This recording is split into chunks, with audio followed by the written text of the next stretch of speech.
Okay, guys. So as we said in class, we have a lot to learn about molecules and what they can tell us. And so every day for really the next week or so, we're just going to keep adding on to what we know. So we started with really basic Lewis structures.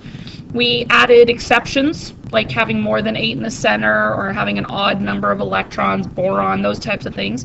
And then we moved on to shapes. We talked about what shape they were going to be in.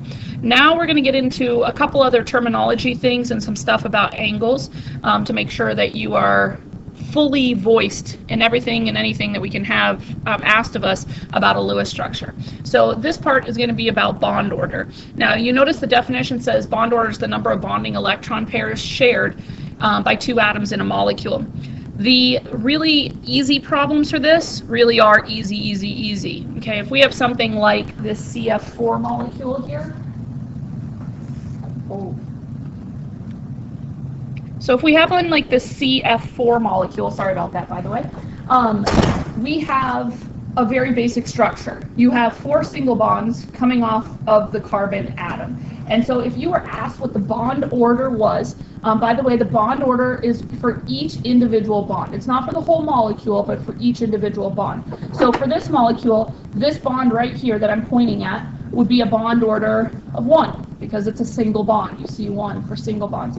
This one would be a bond order of 1. This one would be a bond order of 1. This one would be a bond order of 1. So single bonds are all a bond order of 1. Okay.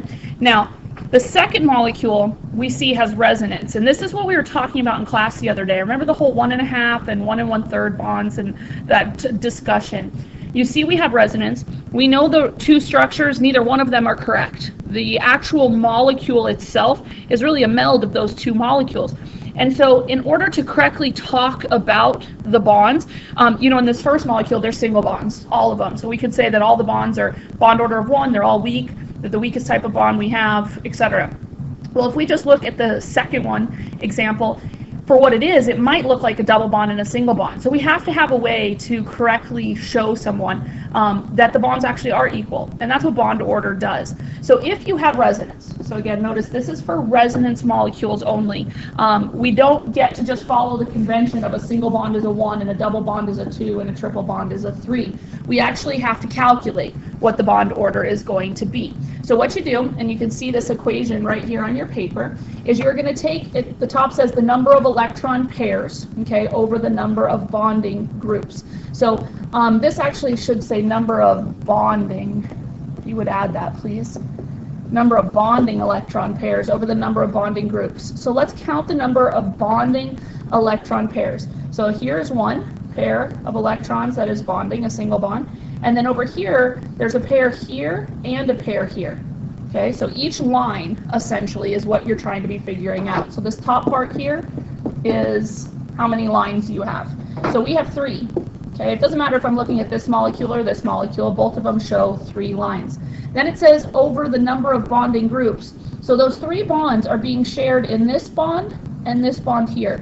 Not this electron pair, that's not bonding, right? This is all about bonding because it's bond order. So it's being shared over 2 electron groups. So you put the 2 on the bottom. And if you take a look, that right there is the bond order. Now you can also say it's a bond order of 1 1/2, or you can just say 3/2. We all know that means the same thing. So if this question asked you what was the bond order for them, you would say that the bond order for this one is 1 1/2. And the bond order of this one is 1 1/2. Sorry, that half is all messed up, isn't it? Okay, or point here too, bond order 1 1/2, bond order 1 1/2. Okay, so same thing we learned how to do in class. I think we all kind of, I don't know, it was more conceptual. We said, well, if one of the pairs is being shared between both of them, it would be being shared equally, so it'll be half one and half the other. That's why it's 1 1/2. But now you have some math to back that up.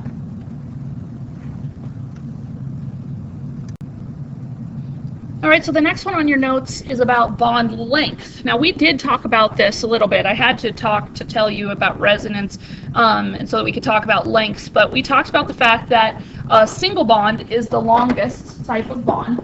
there is, and it's also the weakest, by the way. We'll get into that soon. And then a triple bond is the shortest type of bond.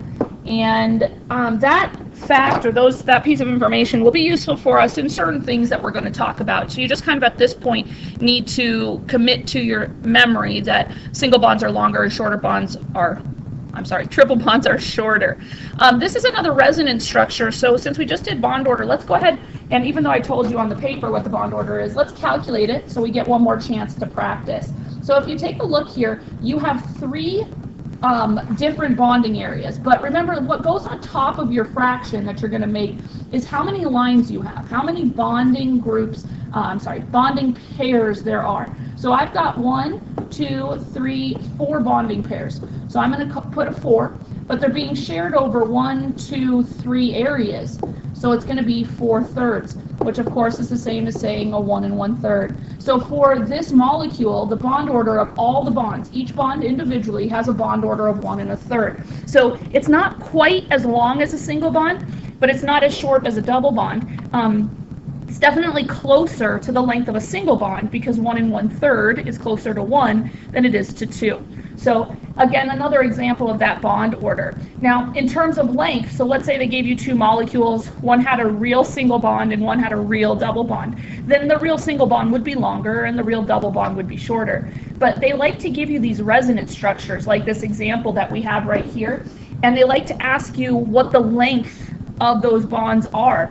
And they're trying to trick people into saying, well, the single bonds are longer, and the double bonds shorter. Well, it's not. All of them are exactly the same. All of these bonds have the exact same length, and therefore will have the same strength because there's resonance. None of these structures are correct. It's actually the meld of all of these structures together. So, like I said, that part of the lesson we really covered the other day, but I thought it was worth revisiting with these notes just to kind of solidify those concepts in your head.